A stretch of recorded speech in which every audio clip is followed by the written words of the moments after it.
How's it going, everybody? I hope you guys had a good week. So the world hasn't been the best this year. 2020 has been miserable for everybody, and this pandemic seems to be going the wrong way once again, and the winter is coming, which makes it even worse.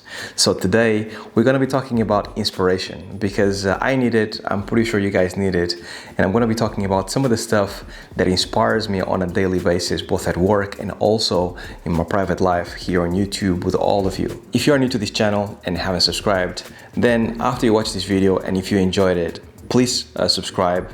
I also have an animation club. You have a join button right next to the subscribe. If you guys are interested, click it. There's more information there. And also I have an animation workshop for everyone that would like to actually kind of hone their animation skills. You can find more about it in my website, harveynewman.com. So welcome to another episode.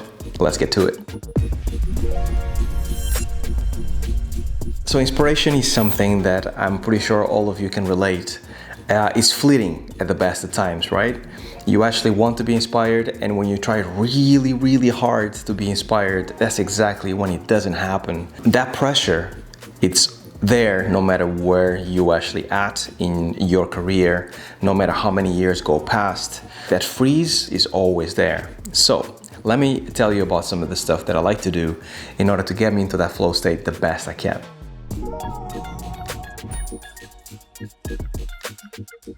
Now, the very first thing I like to do when I'm in this position of pressure is to give myself a break.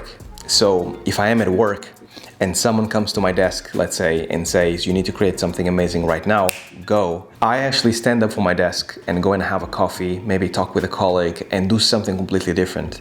And that might seem like a waste of time. Perhaps to the person that asked you to create something right now, might seem like you're dismissing them. But what that creates is actually like allow your brain to just relax a little bit. Just go like, it's fine. We don't have to do it right now. We can do it a little later. Let's stand up, have a coffee, chat with someone, and just get your mind off it. Because the sooner you can get your mind off the idea that you need to create something right now, the sooner your mind will go wandering. And isn't that wandering, at least in my mind, that allows me to create something amazing? When I'm not thinking actively that I need to create something amazing, that's when the creativity comes along, hits me up the head and goes, yeah, let's do this right now, right? So this is what I do. I actually kind of stand up from my desk, I go and have a coffee, talk with someone, come back to my desk, reassess things and see how things are going. Then the second thing that you can do as well, especially if you're in a professional environment, if nothing comes to you right now, instead of creating something that is not going to be so good, then just actually say, is it possible for me to create this some other way, some other day, at some other point?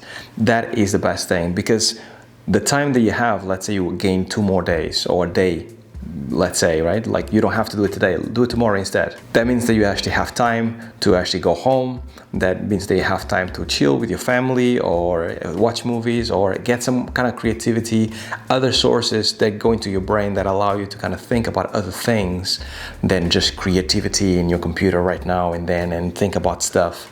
That time that you buy is really important. Now, personally, for these videos, for anything else that I have to do personally that I want to be inspired, being at home sometimes can be a little bit too much because you're actually surrounded by the stuff that you actually do daily work with, especially nowadays. So going out with my family, playing with my daughter, having a chat with my fiance, having a chat with my mates, anything like that actually gives me inspiration. So for this channel, for example, I have these things called Laugh Chat With. I talk with someone, other animators, and we just have a chat, right, with people, and people actually ask questions and all that stuff. And the reason why I'm bringing this episode series into this inspiration is because after I finish talking with, it doesn't matter if it's Richard Lico or if it's Jeremy, anyone that I actually speak to gets me inspired. That's what I mean about like getting your mind off things. So those live chats obviously are to do with YouTube, but because we're just having a chat, me and another professional animator, about animation, there's no pressure on both the host, myself, and the guest, right? So we're just chatting about the most random stuff, and great conversations happen that way. And all of a sudden you're like, man, I feel pumped. You don't know exactly why you feel pumped, but it feels great. Your brain is getting filled with information and like good vibes and good feelings. And that's the stuff that gets you pumped so you can actually go and create.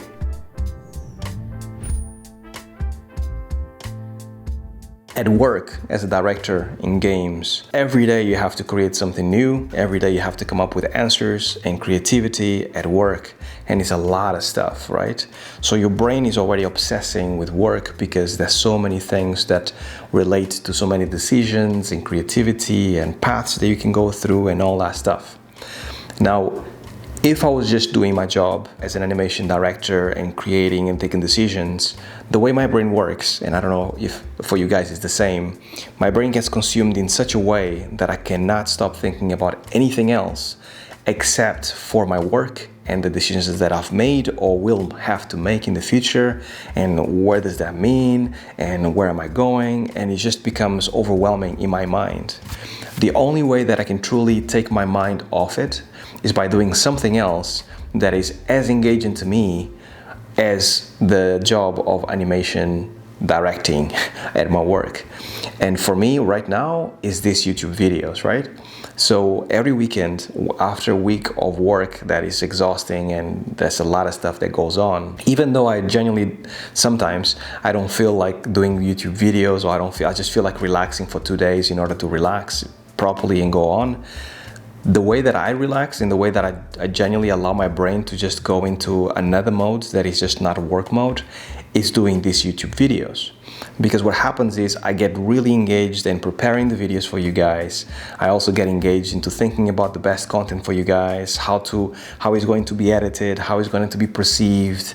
And next thing I know, I'm not thinking about anything else except for YouTube videos and how can I actually kind of deliver the best content for you guys and the most information and all that stuff. By the time Monday comes along and I need to come back to work, my mind is so fresh from actually having thought for 2 days about something else completely and having been switched off from like the animation directing job, right?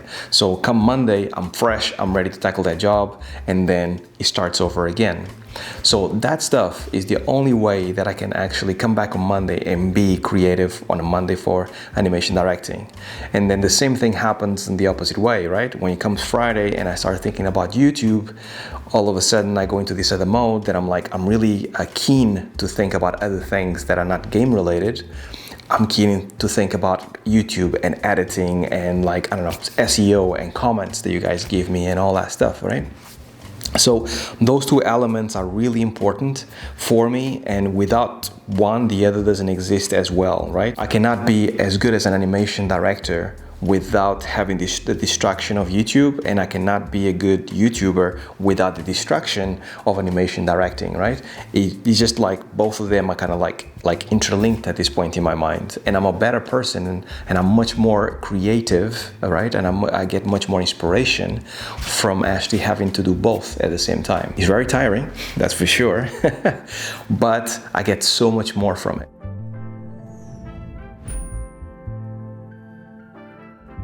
Now I'd like to talk a little bit about like where do I get inspired, specifically the places that I get inspired, because there is specific places that I get inspired more than others. And funny enough, the one that actually I find funnier, and I think is true to most people, please leave a comment down below if this is true to you too, but showering.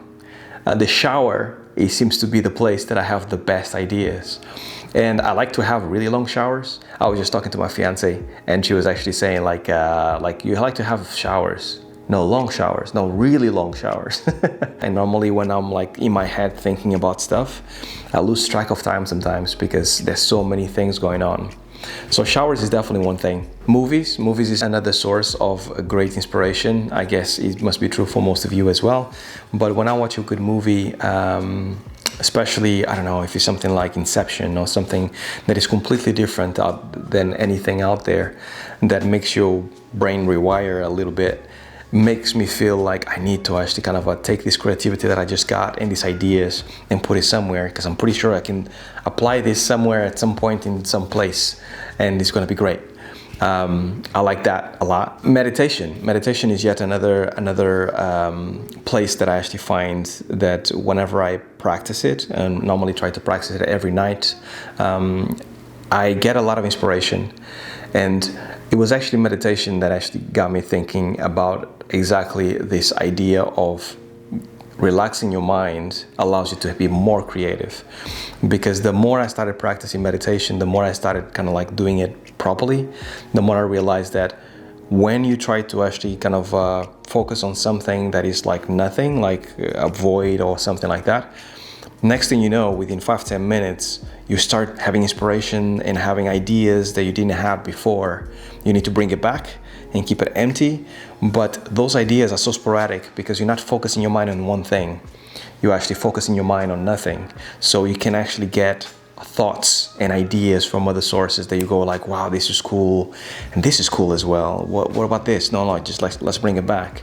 So after I finish, I try to actually write them down as much as I can and kind of like not lose them because they are so good. And ultimately, the best place for me to get ideas is normally when I'm speaking with my fiance, and she's really good at actually listening to me and like kind of give me ideas back or get me to think in a different way. And I actually, like sometimes she actually finds it funny because sometimes she doesn't even have to say anything. And I actually come up with the idea myself. I kind of go something like, what do you think about this? Do you think this will happen if this happens? Yeah, maybe that will happen. But what about this other thing? Yes, that's exactly right. Thank you very much for your input. And then I bounce. And just that is really funny to her because she hasn't said a word. She was just there listening. But I think it's verbalizing your idea, saying it out loud. At least for me, I am actually able to kind of like think clearer, right? So her being there as a like a bouncing board and give me ideas back or actually just listening is super useful. And having said that, this episode came exactly from that. I actually asked her, what do you think I should shoot for today in terms of videos? And she actually said, I think you should talk about your inspiration and how you get inspired because I think it's super interesting. And we started talking, and next thing you know, I'm here talking about inspiration. So it all comes full circle.